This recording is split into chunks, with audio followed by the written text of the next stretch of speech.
Collins Nweke is an Africa Affairs analyst. Collins, welcome to the program. Are you surprised by the ruling that we've just had in the last half hour or so?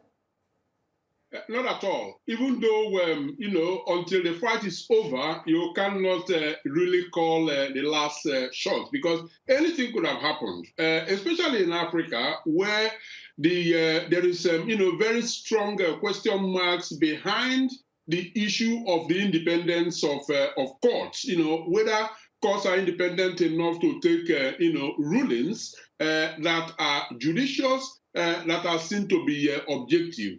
Now, in this case, I believe that, justice has been done. Now, were there grounds at all for Odinga to go to court? Perhaps they were, because take, for instance, the objection that was mounted by the 4 commissioners. That is significant. We are talking of a majority of the commissioners, and then there were other issues that they were unable to prove. And I believe that going to court as they did actually created the opportunity for the Supreme Court to adjudicate, and adjudicate they have done. And so, that is it.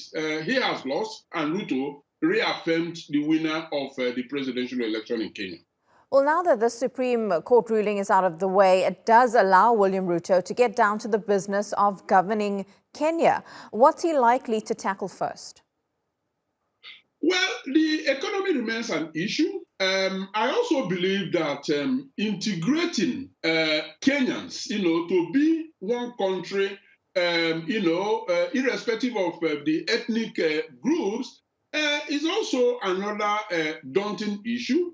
I think that, political rivalry is something you will always have. That is, sometimes it could be good for democracy. And so the fact that, there are, different fractions, different political groups tearing one another up isn't very much of a challenge. But it will surprise me if he doesn't stretch out, the hands of camaraderie to other political parties and try to unite the country behind him. So unity is one issue that he has to look into, but I do hope that he doesn't do that as an exclusive reserve in terms of not looking at the deteriorating economy and try to work on that alongside uniting the country behind him.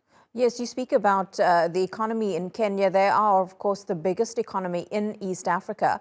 What does the confirmation now of Ruto's win mean for economic security and security as a whole in East Africa?